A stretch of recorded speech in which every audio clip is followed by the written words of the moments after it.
Hello again. It's another week, and this is another word with Dave. And this week's lesson comes from 1 Samuel 22, 1 to 5. This was when David was on the run from King Saul because of his jealousy.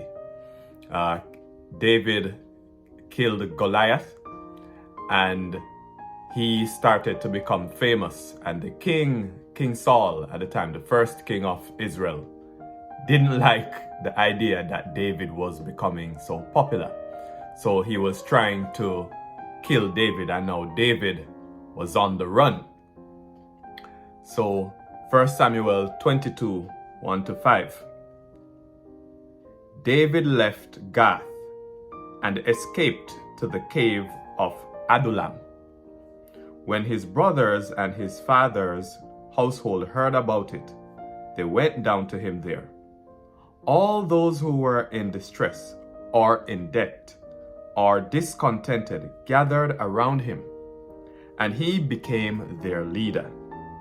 About 400 men were with him.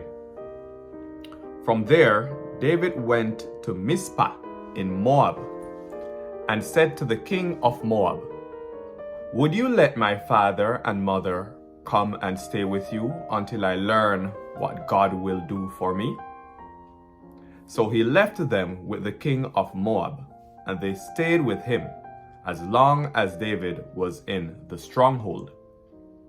But the prophet Gad said to David, "Do not stay in the stronghold. Go into the land of Judah." So David left and went to the forest of Hereth. The word of the Lord.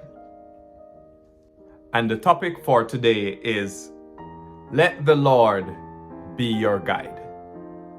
Let the Lord be your guide. So as I said, David was on the run, and he was trying to flee from King Saul.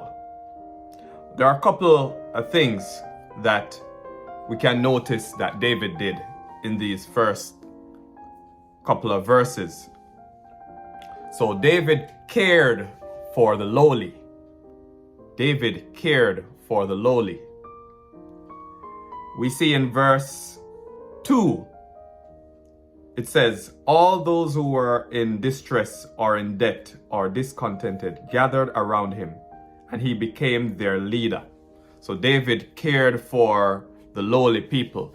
We too should care for the people who are disadvantaged. We should care for people who are struggling and having a hard time.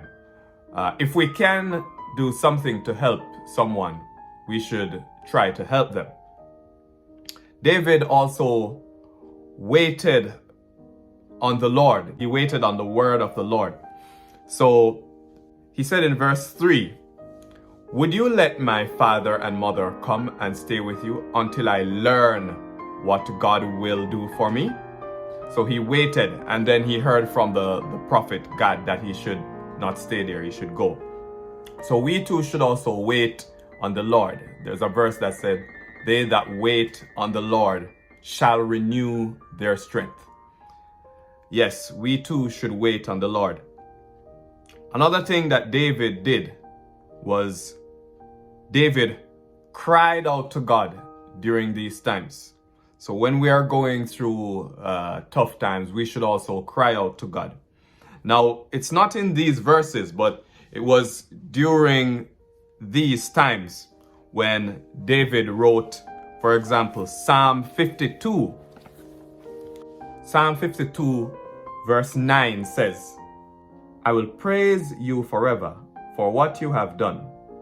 In your name I will hope, for your name is good." He also wrote Psalm 57 during this time. And Psalm 57 verse 1, he was crying out to God, "Have mercy on me, O God, have mercy on me, for in you my soul takes refuge. I will take refuge in the shadow of your wings until the disaster has passed.